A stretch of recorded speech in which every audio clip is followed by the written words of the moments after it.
here. We are ready to celebrate, and I am so thrilled that we are kicking off a modern Kwanzaa celebration in 2024 with somebody very, very special, near and dear to my heart, y'all. We have Devin Gore with us. It was really hard for me to say that the way I said it just now because I am so used to saying his middle name like his mama does. And I know all of that because Devin is my cousin, y'all. He's my baby cousin. I'm so proud of this young man. He is an entrepreneur. He's a hooper. He's working dedicated service in the community. He's an absolutely phenomenal young man, and I'm so honored to have him here with us for the very first night of Kwanzaa. Y'all give it up for Devin Gore. He's in the house. How y'all doing? How y'all doing? What's up, fresh kid? What's going on? So let's start at the very beginning. Many people have not celebrated Kwanzaa before. Many people are dedicated celebrants like myself. So just tell me a little bit about your understanding of Kwanzaa, what you know about it, and where your relationship with the holiday is. I mean, to be honest with you, I'm not really too big on everything. I just pretty much know like the basis of what we were taught in school and stuff like that. But I'm definitely am interested and open to knowing, the full details behind it and just learning everything about it.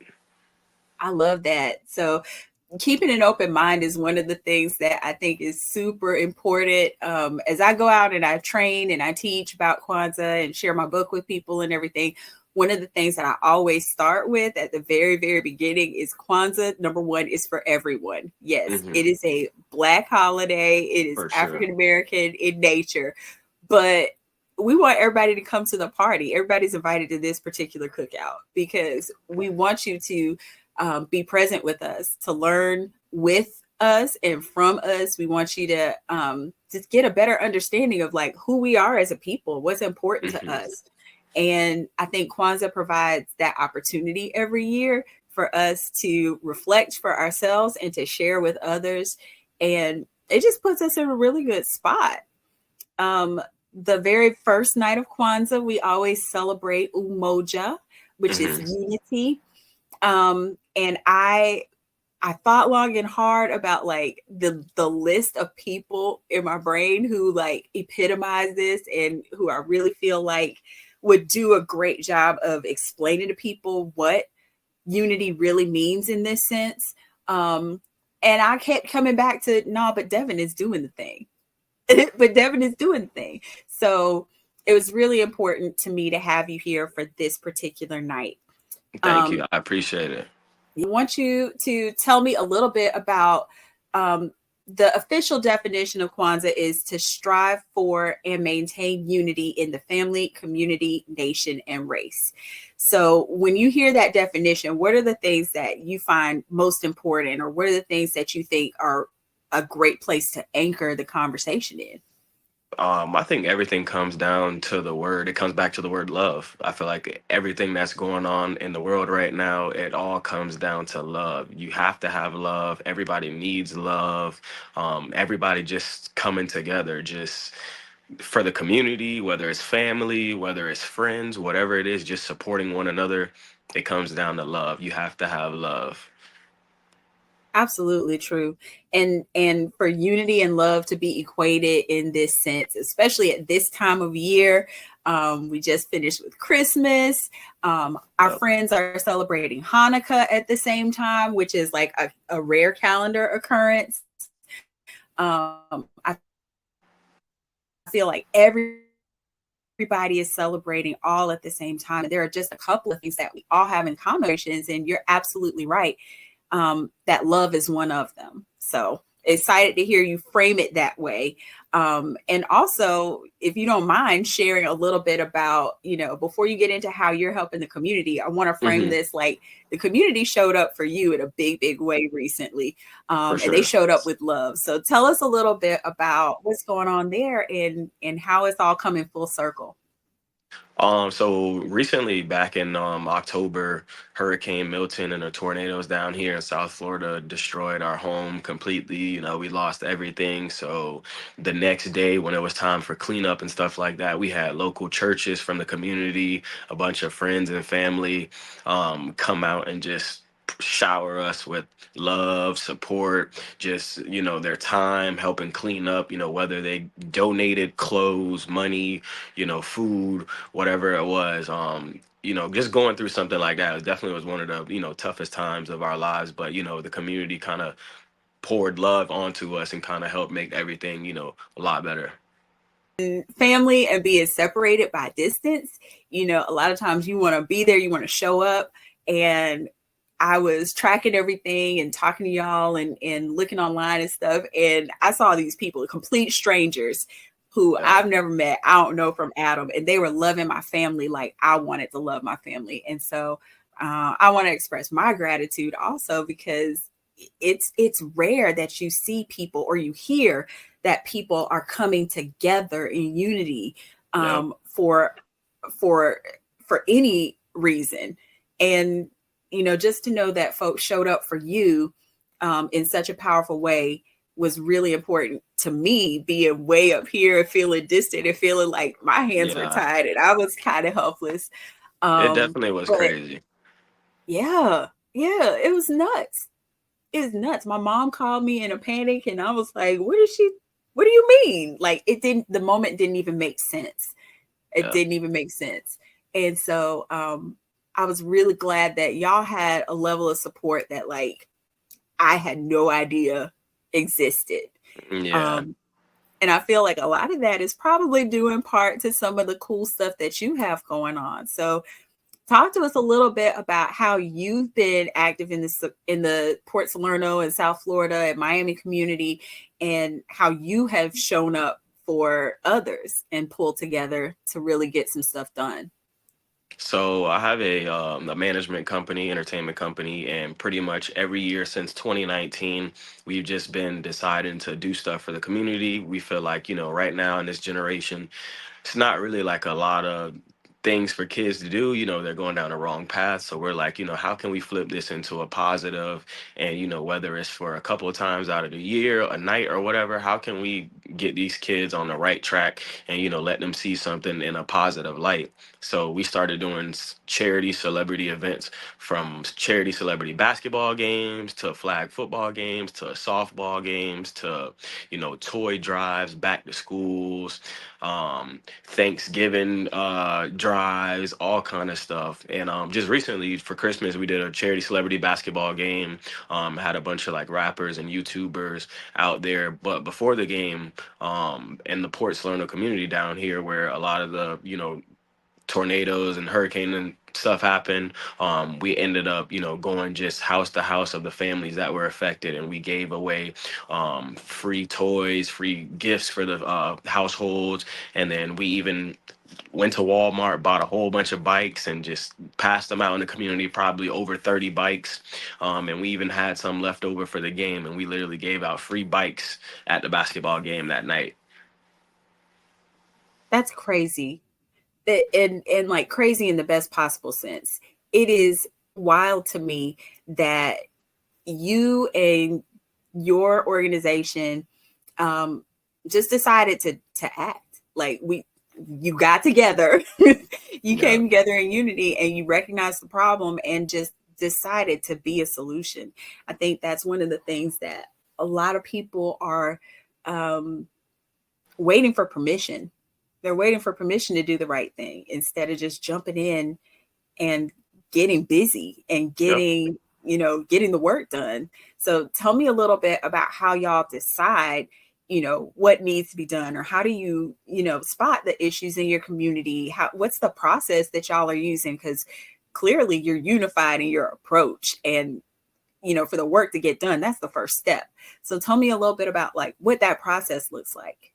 So just in general, as far as like our events, pretty much we at the start of the year, we kind of, well, end of the year to start of the year, we kind of just go down the list of, things that we might want to do for the year. We go month by month and say, hey, should we do something this month? What might benefit us? If it's back to school in August, let's get toys and backpacks and, notebooks, pencils, pens and stuff. And let's plan this out for August ahead of time, or whether it's something for Thanksgiving, let's say, hey, let's give out 200 free turkey meals to the community. Let's start on this ahead of time, or whether it was for Christmas or whatever it was. And just this go round, October, we knew that we were going to do something for Christmas. We knew we were going to do a basketball game. We just didn't know that before the tornado happened, we didn't know that we were going to end up giving back to these families. So once that happened, we saw what the community did for me and my family and giving back and, pouring love into us. So we said, why not return the favor and make sure some of these families that were affected still have a good Christmas, still have hope for better days to come. So that's kind of how that came about. We said we might as well just return the love. We're already doing the basketball game, start of December. So let's just go ahead and just make it, a whole day thing and give back to the community. That's tremendous. And I, I have to say that was the event that really, because it's been what, 2 years since you did, was it this year that you did the turkeys or was it the previous year? Last year. Yeah. So that's when you hit my radar. If I'm really being honest, because let's be for real. You're my baby cousin. And like everything you do is cute and wonderful and I love it. And I'm gonna support it 100% anyway. But when I looked at the numbers, I was like, my God just gave away 200 turkeys. When I watched the video and saw all the people that showed up and Yeah. all the people you were impacting, I was like, oh, he's for real, for real. Like he means this. Like they're really digging in. And this is and I had seen, things trickling in, but that was a big, big moment. And I know a lot of people were touched by that and served by They that were. moment. And that was the one that I was like, oh, okay, this is for real. So like tell me a little bit about some of the partnerships that you built because I know you partnered with like Publix supermarket on that Yeah, one. we've partnered with Publix, we've partnered with Winn-Dixie down here, we've partnered with Walmart, and then we have like some realtors down here that we've partnered with, to help give away, whether it's money, whether it's food, whether it's clothes. That's just kind of what we've been, doing, just using our resources and just, continuing to grow and network with people that can help us, take things to the next level. Because that's what it's all about. It's all about elevating, and every event that we do, we just want to make it bigger and bigger and touch more people. That's amazing. And you said a couple of key points there that keep pulling us back to Umoja, that principle of unity in partnerships. You said that you're networking with people, and I know you are probably being super intentional about like who you reach out to, who you are asking for help, what you are asking for. And the other part was you said we're using our resources. We're utilizing what we do have in our community. So talk to me a little bit about like what is a going resource in your community? What's one of the things that like I know we are known for here in the area, and this is our strength, this is what we do well, or this is what we provide. And how does that help you as you reach out to the community? I would say a big resource for us is getting in the schools and being able to spread the word of whatever we're doing. We've created relationships and established relationships with a lot of the schools around here, whether it's from principals, athletic directors, or whoever that might know us. They kind of give us free range to go into schools and kind of spread the word, whether it's with flyers, you know, Yeah, promotional posts online, and we tag them, whatever it is, we kind of just help out in that way and try to get people, on the train of what we're doing. I love that. And utilizing social media, spreading the word. But, one of the things that I keep coming back to is that people need the information the way they need the information. So Yep. like we can't all get together if I'm like, I posted it on Instagram, I hope everybody saw it. It's like, no, you got older people like Oh myself yeah. who are still over there on Facebook. A lot, a And lot of then people aren't really tech savvy, so you still got to be able to yeah. go out into the community and give people something in hand so they can see it for themselves. Like you said, not everybody's on Instagram, Snapchat, all of these different apps, so you still got to be Oh able my to God, go I in completely person. forgot about Snapchat. See, You you know got to what I be able use to. Snapchat for? I What's that? use Snapchat when the baby wants to play with my phone and take silly pictures on the Selfies and filters and stuff, stuff. all the filters. That's it. That's about all I'm going over there for. So like that whole universe, But it even doesn't make that, it's a tool, every like yeah. and not to jump combos, but social media is helping everybody's business now from every platform. You gotta utilize it because there's different audiences on every single platform. And I think that's an important part. That's an important point to make, that in order to get everybody unified, you might have to go in some separate directions. You might have Yeah. to initially reach out in some different ways. Cause, I live in a community where like still, if you don't get it to somebody's Black church, it it's not a thing. Yeah. So, still having those anchor points in the very traditional modes, because we know the Black churches where we used to all get together, Oh yeah. and that's where you got your information, that's where you got your training, that's where you got your spiritual uplift. You got a lot from the Black church. And the Black church still is an anchor if you are trying to reach Black people. Yeah. It doesn't matter how tech savvy you get, it doesn't matter how many likes and follows and subscribes you've got. If you don't get it at somebody's Black church, like you have to go where the people are. Yeah. And schools, that's the other one. Like it's amazing to me when you can get something like that from the community connected to the schools, because there are so many stories of kids who really need help, really need Yeah. assistance, and they fly under the radar. Everybody doesn't see it or flag it or track it, and if they get that flyer sent home in their backpack, and then there's Yeah. also that issue um of not being ashamed of the Mhm. help that you're going to receive, and that's why I like the way that you guys present it. It's not it doesn't feel like they have to like just come out and receive their alms for the poor. Like Yeah. you're having a whole event, they're having a good time, we're coming together as a community and enjoying each other. And as a bonus, if you need some food, we got some food. Yep. If your kid needs a bite, we got a bite. Who's gonna say no to Chick-fil-A? I'm not. I'm not. You know, it's amazing to me how you have managed to combine some of your passions to really connect with the community. Tell me a little bit more about some of the cool things that you love, and ways that you're being creative, which is a future night. We'll get to that later, but like Hmm. tell me a little bit about you as an artist and as a hooper, and how you got all of that stuff pulled together to help you reach the community. Well, I say, just music and just basketball has taken me like a lot of places, has allowed me to meet a lot of people.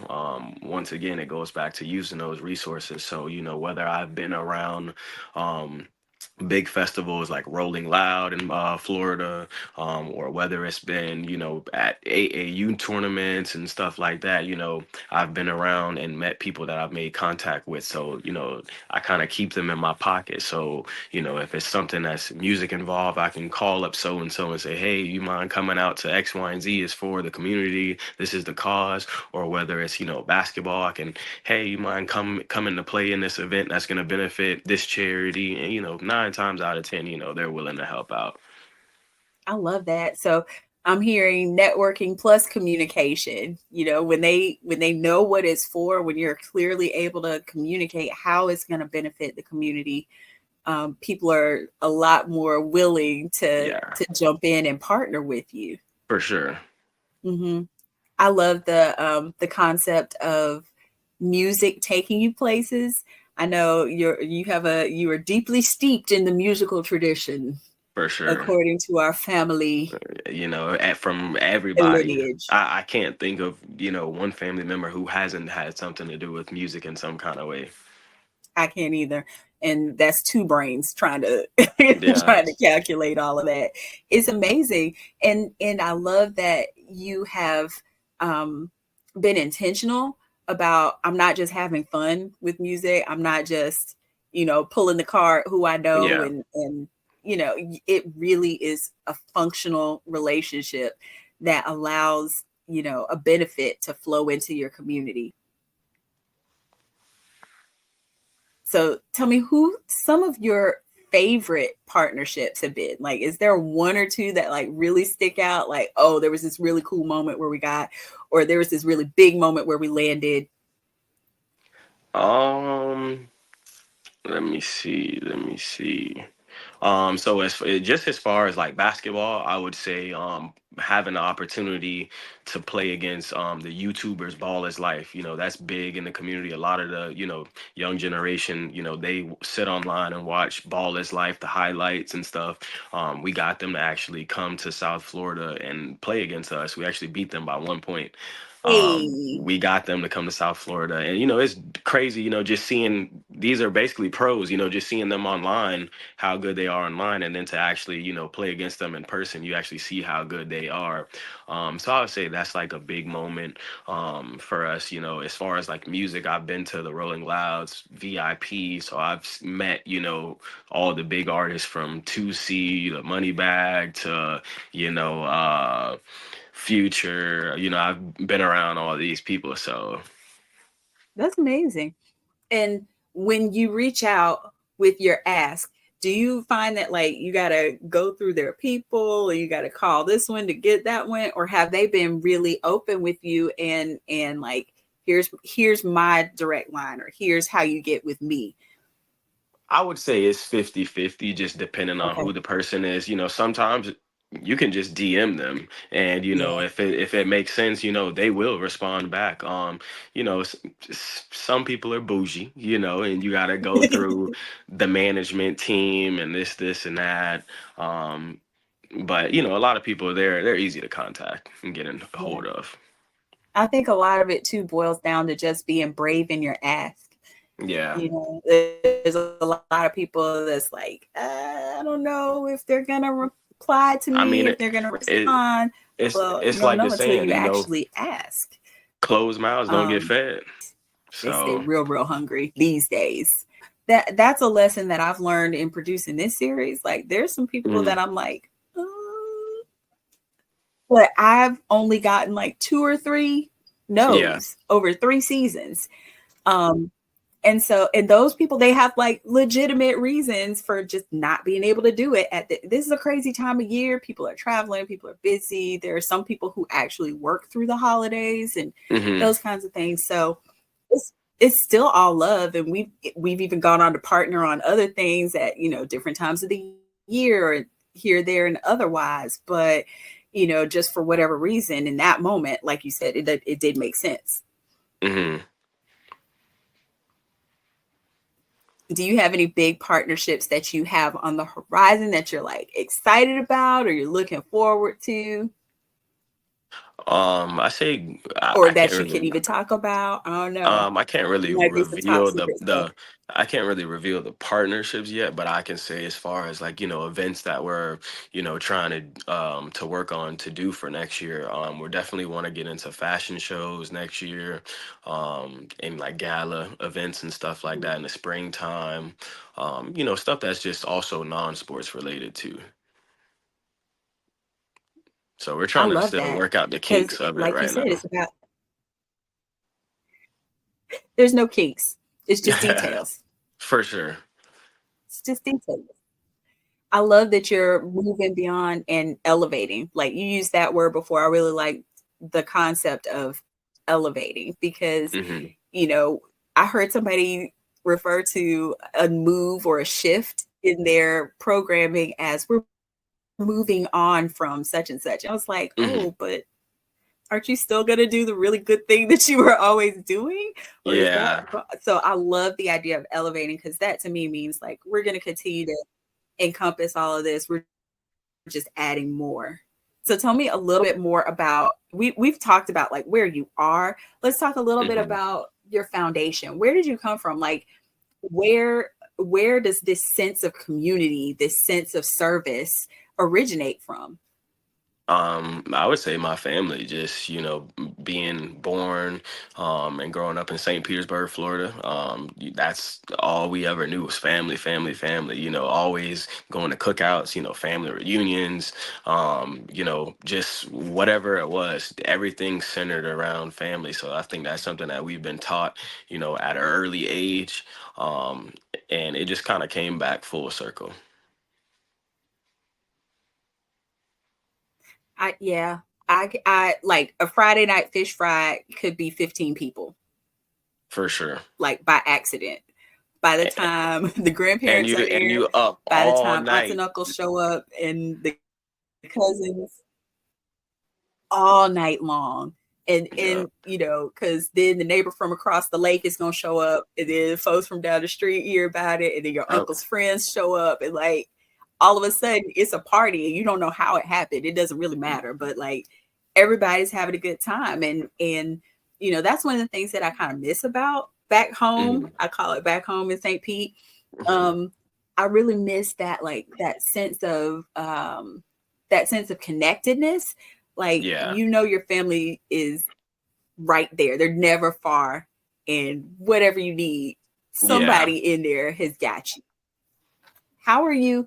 How are you building that on your, in your venture in South Florida? Like, how are you recreating or building or ensuring that that happens for you in a new or a different way?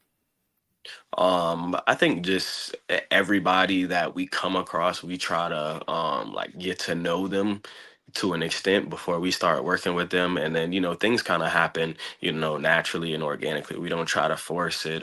So even like some of the realtors that we've partnered with and worked with, we've been friends with them for some time now, and then kind of brought them in and said, hey, what do you think about partnering on X, Y, and Z, before we just jump out there and decide to do something with somebody. We understand you can't do everything with everybody. So, we just try to get a feel for, who we're working with. And yeah. I like that. You can't do everything with everybody. That You can't that's at all. sticky. That's sticky. That's one of those things that like I'm gonna be replaying that moment for a minute because it's so true. If we talked about, the relationships that you build and how you have to nurture those, I I can mean, imagine that like it there's comes been some down to, attempts. the values, morals, everything has to align. You have to have the same, vision, mindset. Everything has to align the same. And that alignment is critical. And if you're not in alignment, like it's okay to not do a thing, Yep. right? You don't have to like you said, try to force it and make something happen just because like it's August and we need pencils. We get the pencils are gonna we're gonna Yeah, get pencils. of You already course. talked about wanting to elevate and go further. Like, one bad partnership or one spoiled attempt can And can put a mark on all the good stuff that you've already done, all the positive that you worked. And I will say this too, out of, you have to fail at first to learn and grow from it. So, everything that you do is not always going to be peaches and, Wow. and dandy, so you are going to have to take a loss at something first for you to, reset and reevaluate something so you can grow and continue to elevate from whatever it was that you were trying to do. We just didn't start off, just doing all this stuff out of nowhere. Our first event, we started off and it only had 70 people at it. And, we saw all the losses that we took, and how to go about stuff to now our events being, 800, 900, thousands of people, at our events. I love it. And that again is a sticky one. Sometimes you got to take the L to learn something. It's it's scary. It's scary, and it's hard not to take it personally too, when Yeah. you know you're working for the community, when you know you're trying to like do a great thing, and you're really trying to help people, and that attempt or that effort just kind of falls flat, or nobody shows up. That, ooh, that Yeah. hurts my feelings. And you can't When really you look at it work as in a planning, loss. It's just a lesson learned, you know. You got to just learn from it and grow from it. And now you know how to go about it the next time. yeah, that's amazing mindset, and that can be tricky, and you can. It also would be easy to be like, well, if so and so had posted it 3 more times on their Instagram, then the other people would have showed up. And it's easy to kind of like get into a mode where you're like pointing fingers, or where you're trying to like put a blame on the perceived loss, right? Yeah. But if you're gonna work in unity, if you're gonna come together to do a thing, like sometimes the thing just doesn't work, and it's Yep. nobody's fault. But we, like you said, learn some lessons, and we'll do it differently next time. And just the desire to try again. It's hard. Yep. I mean, it's hard to put yourself out there again, because like you feel like, well, that was a bust. And it's easy to feel like, well, maybe that thing just doesn't work. Yeah. Sometimes it needs time and mature. And you think of like something that like you really feel was a hard lesson learned, and like this how we responded. We'll never do that again. And this is what we do now. Um, I would say just, I'm trying to think. I would say just goes back to like we said, promoting. You know, you have to know your audience, so you can't just say I'm only gonna post on Mhm. this social media, because if you just post on this, that's the outcome that you're gonna get. You're gonna get just that crowd. If you're looking for an overall aspect, then you gotta be willing to promote and advertise on every single platform. I would say that was probably one of the biggest things. Just thinking, oh, we can just use this app and people are going to come out, and then nobody really comes out. And then the next time you do it, it's like, okay, well, now we're utilizing everything and now we see the results. That makes a difference. A well-rounded approach, 9 times out of 10, is the answer to a lot of like, it's like, okay, well, but did we do all the things? Did we approach it like Yeah. holistically, or were we just focused over here? It can be crazy when you think about how much work it takes also to hit it from all the angles. it can Oh, it it's a can be lot a that goes lot of into extra it. hands needed. Yeah, yeah, and I think that's something else to touch on, the fact that like you got to have expertise in all the different areas. Like, you are Mr. Hometown. I know for a fact that like you're the dude they put in front of the camera to do all the talking and introduce the folks, and like you're that guy. But like, do you have some team members who are like, please don't put me on the camera, let me sit back here on the computer and handle XYZ, or let me get on the Yeah, phone and it's call so and so? for sure. It's like 4 or 5 of us. So, they, a lot of the other guys, they just want to be behind the scenes and in the background. So, And that's fair. That's fair. It's totally fair to like know your strengths, know where you yeah, fit in the puzzle, and to to stay in your lane, and for play your sure. role. I think that's really important too. It's it's hard sometimes when like when you're a lot like me in that you're a visionary, and like you see the things, and you see all the things, and it feels like you're like looking down on that Yeah. map. And when you know all the pieces, and you're like playing the game in 3D, and nobody else seems to really see the pieces and understand how it all needs Yeah. to fit together, and you're trying to orchestrate and that kind of thing, like I really have to fight that spirit of takeover. I really have to fight with that notion of like, I'll just do it myself, I'll just do it, I'll just give it here, move, move, move. Yeah, I got it. Like, that's not really unity. How do you fight that? I mean, I would It's say okay, I got just, you now. So just people open to, just helping out, you got to be able to, let people help out. I'm not, Mr. Do It All. I don't mind people helping out. I feel like women probably have a harder time with that than men Yeah. do. But like it when I you mean, it think could about be the state, it could be personality too. I mean, I don't know. yeah, some of that, because we both know that I favor my grandmother. We both know, and that's a strong will, like, firm Yeah. stance on your own two flat feet and get it done. Yep. Um, which is fair and necessary, especially in her generation.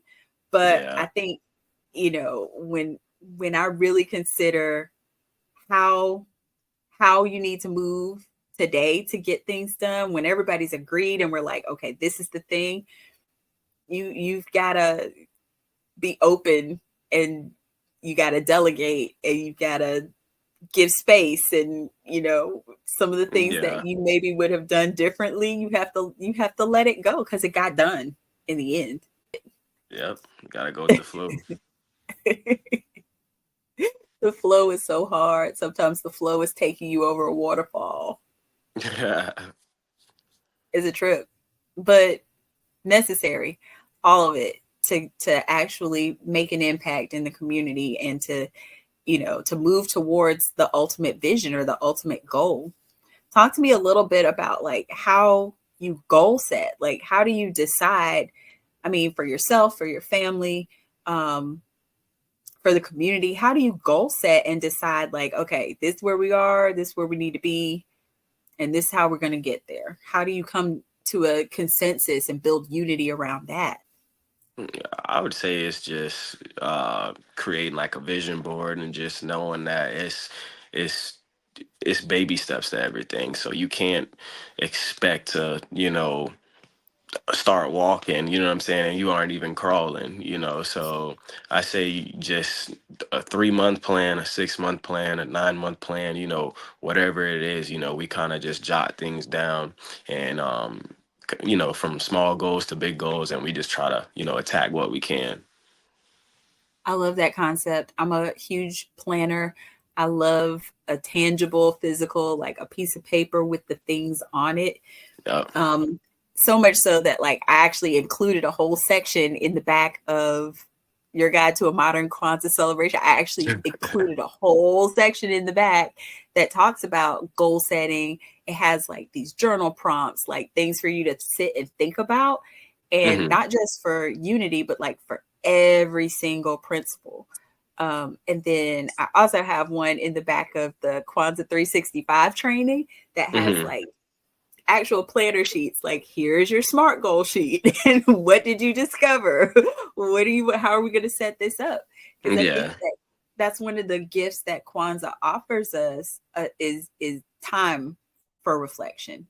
Like, everything slows down this time of year, Yeah. and well, for most people, I know everybody doesn't slow down. Like, there's some folks that like work double time and scramble right up to like the moment of Christmas, and then like Yeah. things kind of like you kind of like get that exhale, and They're relieved. oh my gosh, so relieved. And I think that's one of the things that like Dr. Malana Karanga, the founder of Kwanzaa, he was really, really intentional about like where in the calendar it sits every year. He Hmm. didn't just like pick a week in December.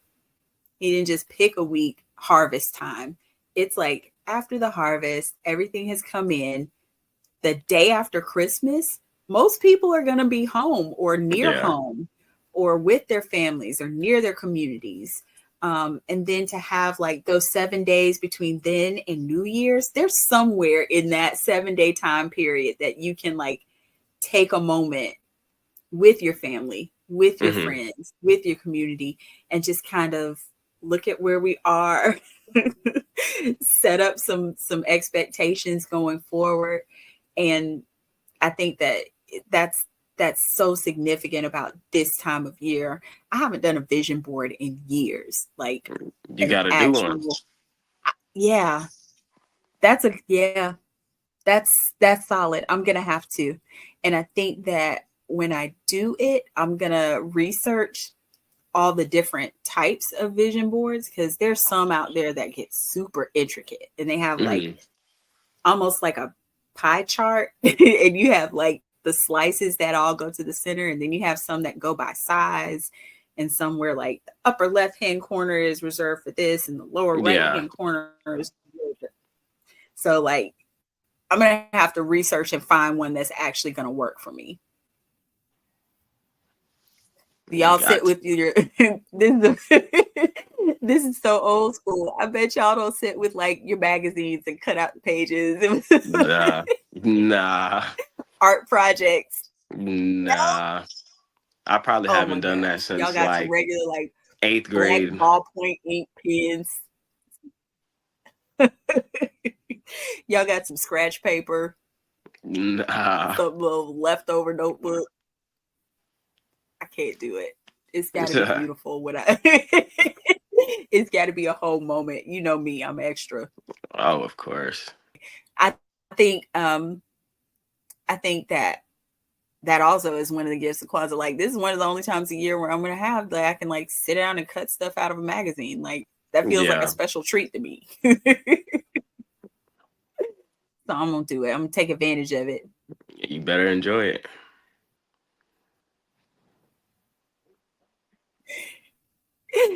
So I want you to tell me a little bit about your music career. I want you to tell us about like some of the cool stuff that you have coming up, some of the projects that you're working on in the music industry.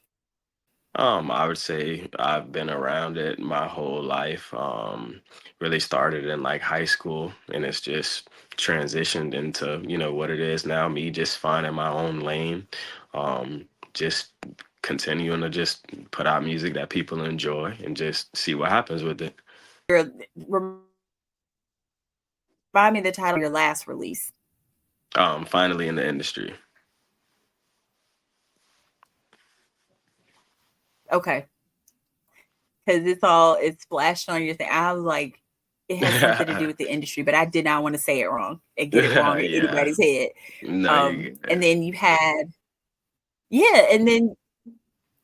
but you had one before that. What was the previous one? That was a song called Brown Sugar. I like that one. Yeah. It's good stuff. And like to hear a familiar voice, and you're like, it's one that like I could turn on the radio and be like, oh yeah, I know that song. I like that song.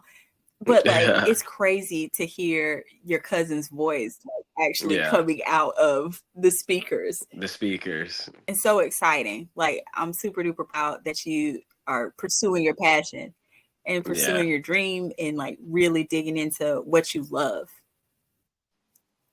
That's critical, because I know like that daily grind, that 9 to 5 will suck. It'll suck it right out of you. So that's one of the things that I'm intentional about, to ensure that I stay in tune with the arts, and I'm, still performing and still, following my passion and following my dream. You have to. And, sometimes that, you absolutely have to. Otherwise, what are we here for? What are we doing? Exactly. What are we doing? And I know that like sometimes that takes an extra bit of coordination with your baby cousin Carly.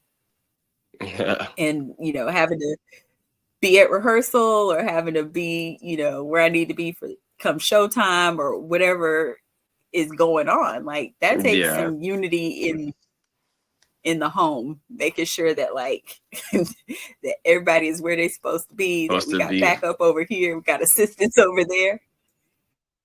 Clean up on aisle 3.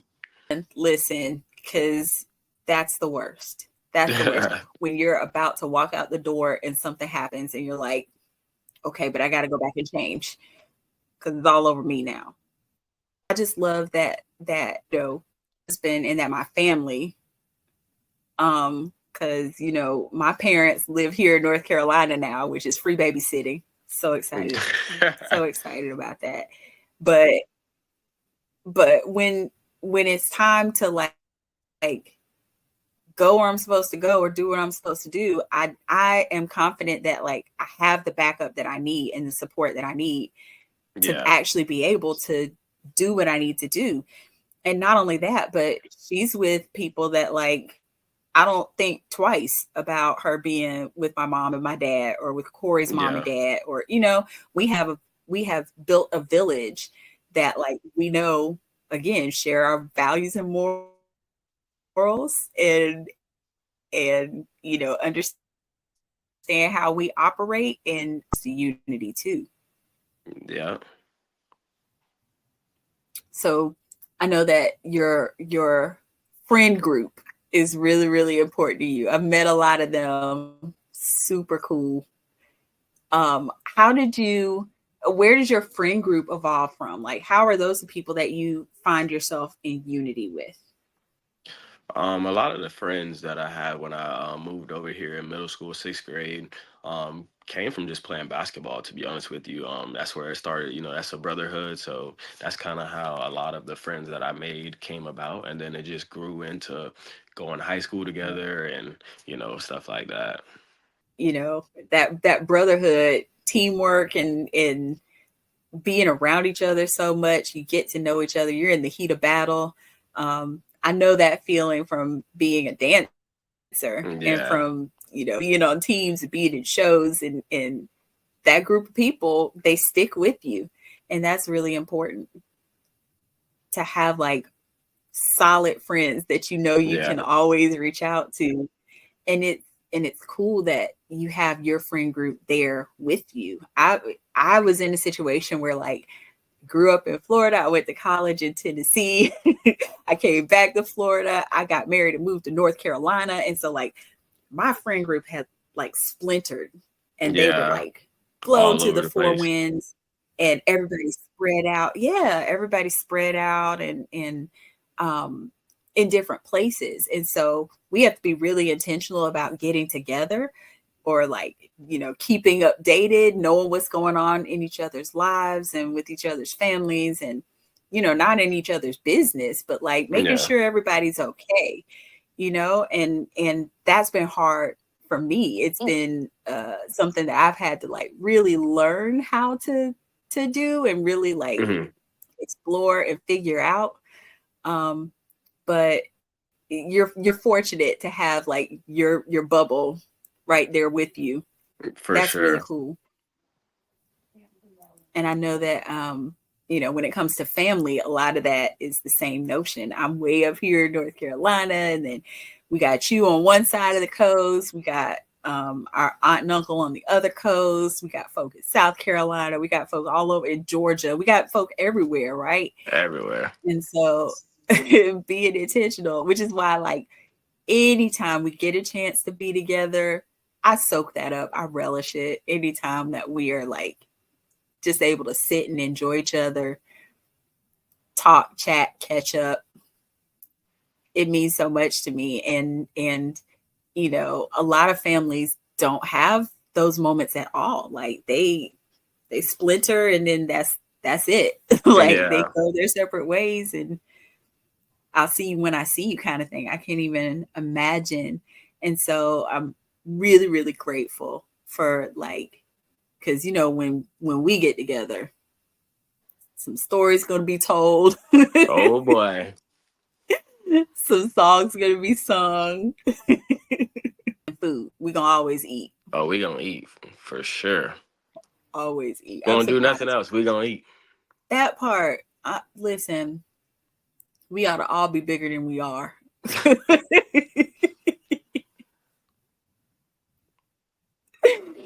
It's just like it's part of like what we do when we are in community with each other, when we are in unity with each other, when we're there together. Like it's time to eat. Oh, for sure.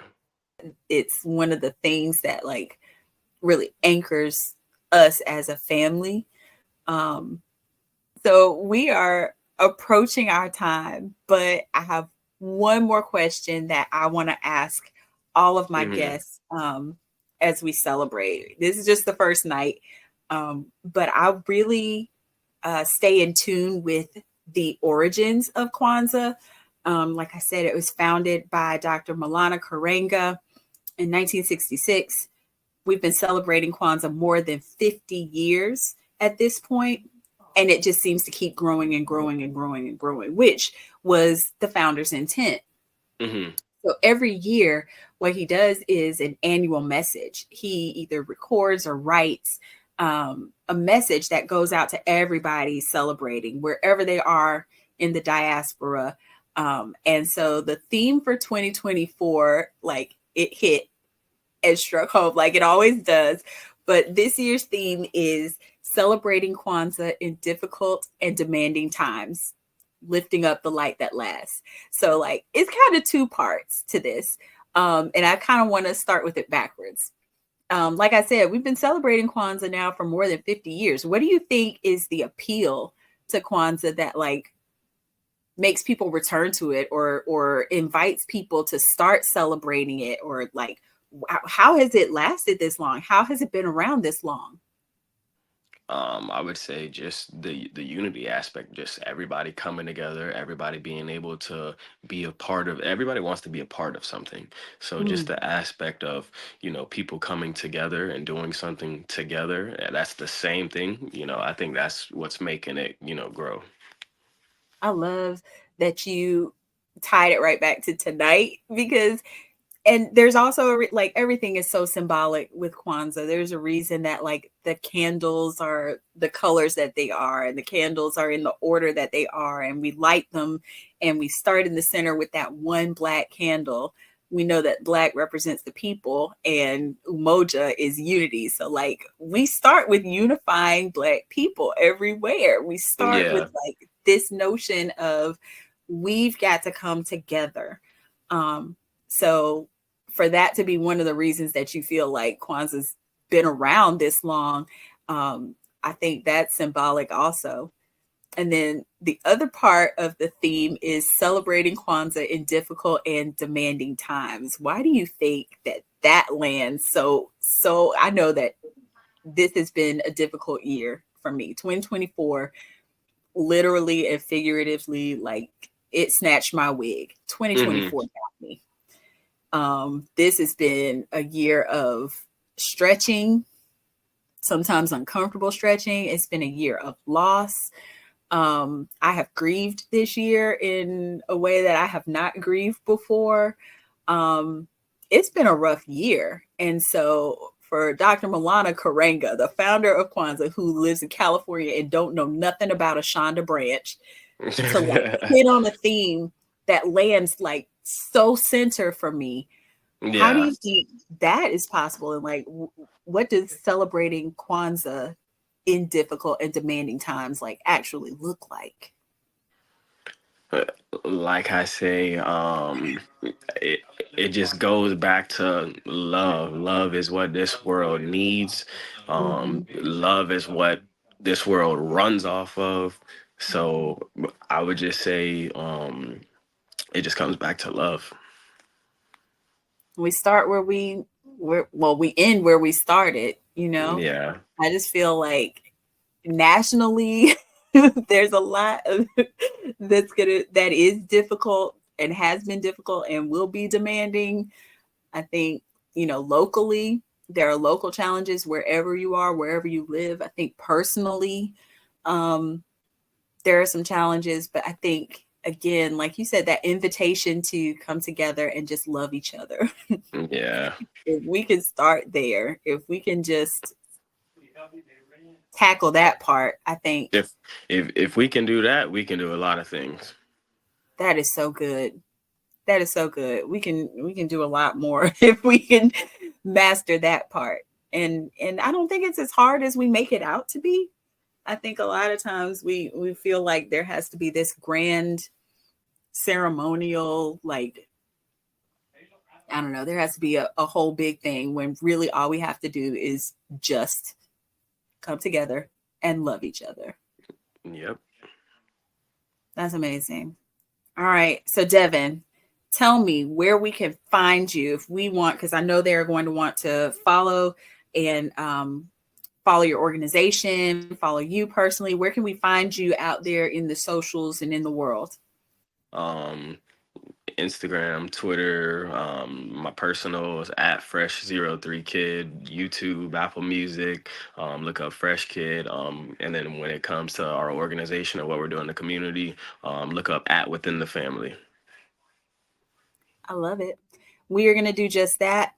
Thank you for being with me and celebrating the first Thank night of you. Kwanzaa in 2024. It's the kickoff. Wait a minute. I just saw your shirt. Are you wearing a Lakewood High School shirt? I am.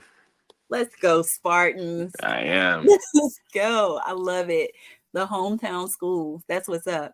I'm so grateful that you spent just a few minutes with us, that you have talked to us a little bit about what you're doing, how you are impacting the community. You set the tone. We are going to have a fantastic Kwanzaa this year. The celebration is going to be phenomenal. I have an amazing lineup of guests. Tomorrow night's guest, I'm not going to tell you who it is, but come back tomorrow night, 7 o'clock. We'll be I right here. appreciate you for having me. Are you kidding me? I'm so happy to do Appreciate it. you. I'm so happy Peace, to do it. love, and positivity to all. I love that. And with that, Hariza Kwanzaa, everybody. May your Kwanzaa be blessed. Take care.